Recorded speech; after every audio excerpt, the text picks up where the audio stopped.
So the next question you should ask is, are you licensed and insured?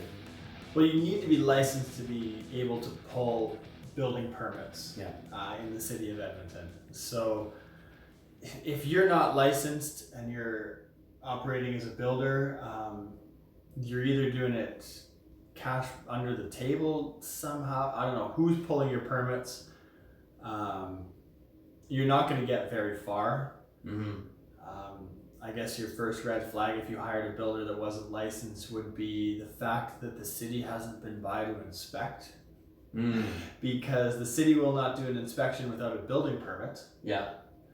And you will not get a building permit without a license. So if your builder is saying, no, we don't need a foundation inspection, or no, they do the framing inspection later, I know the city guy really well, then that should be some really big red flags that you're in a lot of trouble. Yeah. Hopefully they're smarter than that. They would never do that. Yeah, exactly. And as for insureds, I think that's kind of obvious as to why you want insurance. It's a fairly substantial investment you're putting your money into. You want to make sure there's insurance on it, and insurance on the person that built it. Yeah, 100%. And the next question we have, this is kind of a big one, kind of a deep subject, warranty. What is the warranty and how do you resolve issues? You should ask people this question. So get into a little bit about home warranty program and how that works with renos and with new builds and why you need to ask that question. Well, warranty is very, very, it's a touchy subject, I guess. You need new home warranty, same thing as a license. You're not going to get a building permit without new home warranty. New home warranty is 2 years, some are 5 years for the envelope, 10 years for structure. Okay. But what you want to know is that's all set in, that's set government regulations, that you're not going to worry about. You can buy extra warranty if you want. I guess it's the same as life insurance or anything like that. You can buy extra and over the top if you want.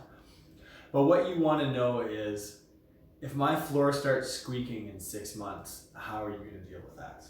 Or my drywall is popping and we have screw pops, how are you going to deal with that? Those are the questions. Or my door's sticking now. Those are the questions you want to ask the builder, how they're going to resolve.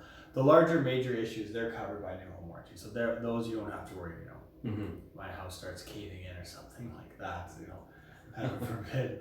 Those are the ones covered by new home warranty. But new home warranty doesn't cover those smaller things. So what you want to do is you want to find out what sort of program your builder uses, if it's with Progressive or who they use for new home warranty, and find out what they use for the standard.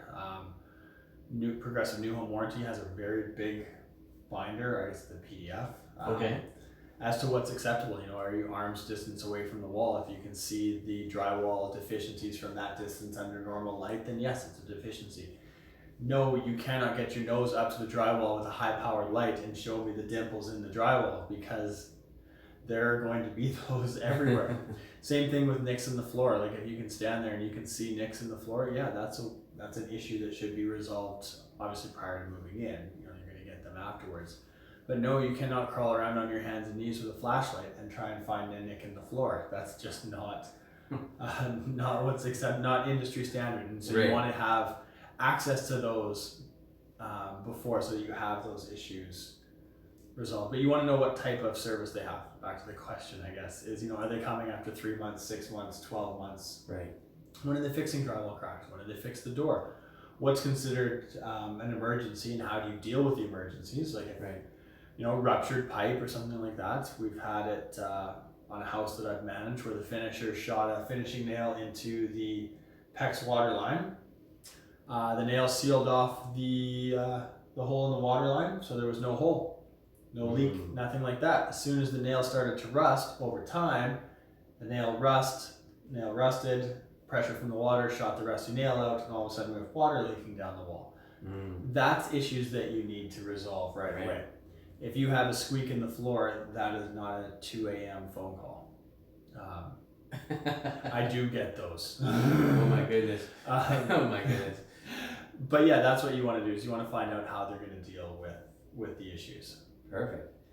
Now, another question that we have, we'll go through all of these. Do you provide assistance for selecting materials and finishes? Is that something that you get asked often? Yes, I have a great interior designer that I forward all of those questions off to because I am design challenged.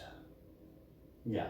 I'm the same way. Like I know what looks good when I see it, but trying to pick it out myself, no, not so much. No, and even halfway through, I'll look at stuff that's been selected and I'll go, really? That paint color, huh? All right. And really, it's going to go with this tile, huh? And then the job is done and I looked and I'm like, wow, that's gorgeous. Yeah. So yes, I do get asked those questions a lot.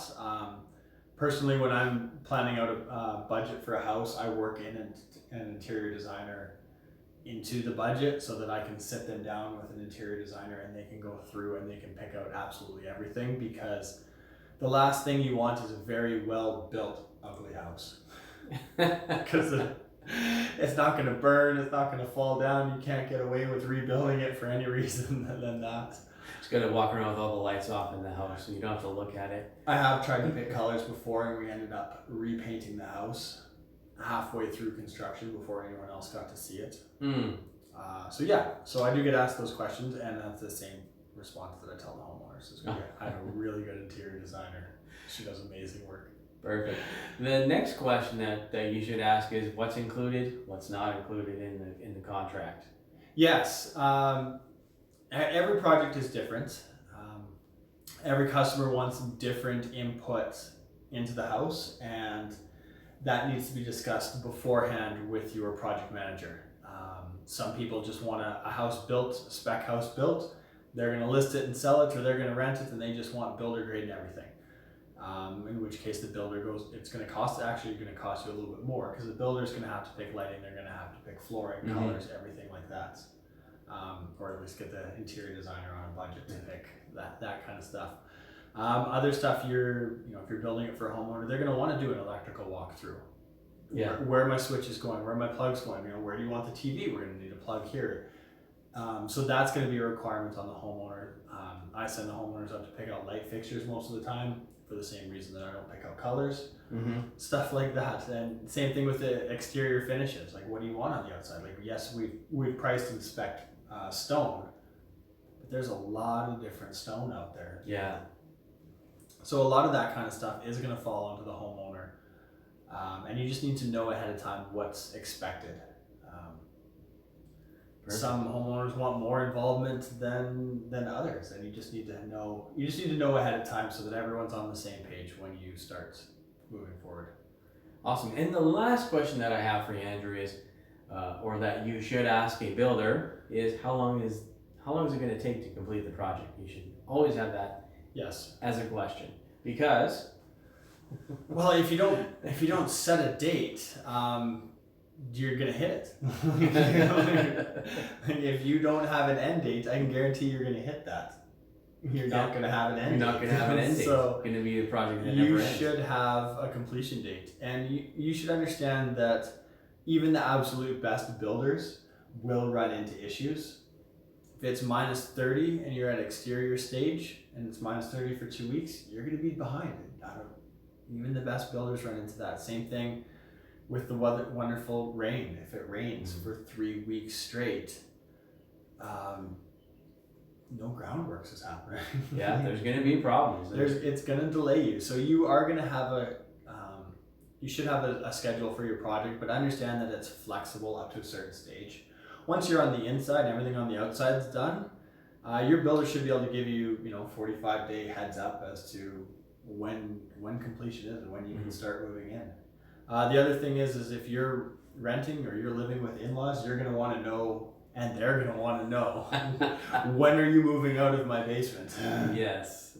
When is your house going to be ready? Let me know, and they'll be ready.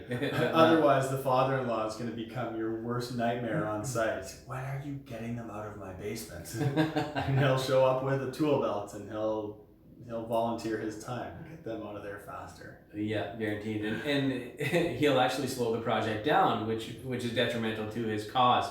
Well, tell him to bring coffee. That's what I always say. That's awesome. Thanks so much, Andrew, for sharing with us today. And again, this has been interesting conversation with Andrew from Quality Connect, our YouTube channel, the Infill Homes Edmonton, important things to ask your builder. And if you guys have any more great ideas that we can use for topics on the YouTube channel, we'd love to hear them. And we will catch you guys next time.